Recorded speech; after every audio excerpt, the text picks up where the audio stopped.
За тэгвэл Монгол Улсын хэмжээнд нийтдээ 1407 цэцэрлэгт 35,000 орчим багш ажилтан албаагчид ажилладаг. Тэдний төлөөлөл болсон нийслэлийн 234 дугаар цэцэрлэгийн багш ажилчид мэргэжил нэгтнүүдийн адил ажил хаялтад нэгджээ. За мэдээллийн газар дээрээс нь манай сурвалжлагч Алтан уяг хүргэнэ.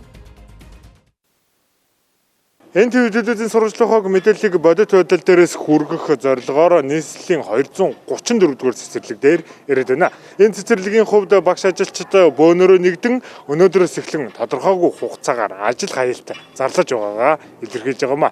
Эдгээр багш нарын хувьд ажил хаялтад нэгдсэн ч гэсэн цаана ангийнхаа хүүхдүүдэд үргэлж санаа зовж заримд нь цахимаар даалгавар өгч ар гэрийн аюулгүй байдал болон эцэг эхтэй нь үргэлж холбоотой ажиллаж байгаа гэдгээ хэлж байна.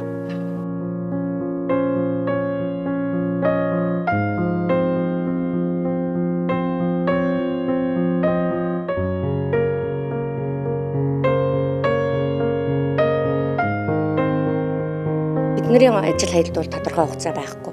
Одоо өнөөдөр хаяад маргааш бид нар ажиллана гэсэн юм нөгөө хугацаагүй болохоор одоо хүүхдүүд маань ар гэртээ хэдий эцэг эхчүүд маань хүүхдүүдээ одоо ах эх чимээ өвөөтэй одоо асран хамгаалагчтай үлдээж байгаа боловч хүүхдүүд маань цэцэрлэгт ирэхгүй болохоор нөгөө цахим ертөнцийн телевизтэй утастал холбоотой болчтой учраас багш минь хувьд бол ерөнхийдөө нэг дасгал даалгаврын ном юм уу хэвлээд одоо хүүхдүүдтэй хэлхий гэсэн юм зорилго тавьсан л ажиллаж байгаа л да. Манай 4 настай хүүхдүүдэд дадал хөвшлөө одоо гар угаах, шүүд угаах, хувцас зэрэг дадал хөвшлүүдийг сурах гэж нэрээ багшийн туслахтайгаа чамгүй хичээсэн.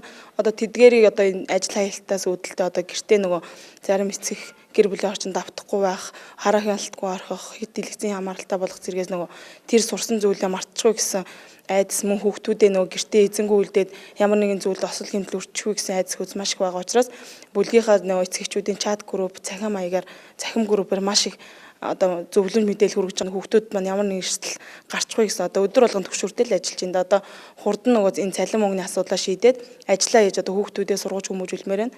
Одоо та нар гэрт хийн харж байгаа хин байгаа өвөө нөгөө эмээ нөгөө юу насан турсан хүн харж байгаа арахгүй байгаа юу гэдгийг байнга ингээд бид нар чат группээрээ багштайгаа хамтраад ингээд мэдээлэл ингээд авч явж байгаа.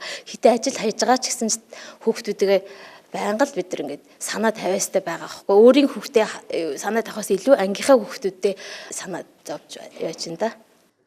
Эдгээр багш ажилчдын хувьд сургуулийн өмнөх боловсролын байгууллагад 2 ба түүнээс дээш 35 жил хүртэл тасралтгүй ажилласан багш ажилчид хамрагджээ. Өнгөрсөн хугацаанд нийтийг хамарсан ажил хаялт болж байгаагүй учраас багш нарын хувьд үр дүнд хүртлээ ажил хаялтаа зогсоохгүй хэмээн хэлж байна. Хамгийн гол нь гэртээ үлдсэн бяцхан шавнартаа ихэд санаа зовниж тулгамдаад байгаа цалин хөлс нэмэх асуудлыг түргэн шийдвэрлэж өгвөл маргааш ч хамаагүй ажилдаа орох хүсэлтэй байгаагаа илэрхийллээ. Гэхдээ цалин хөлсний тухайд 10-аас 20% биш хамгийн багадаа 3.5 сая төгрөг болгож нэмэгдүүлэх шаардлагыг тавьж байна.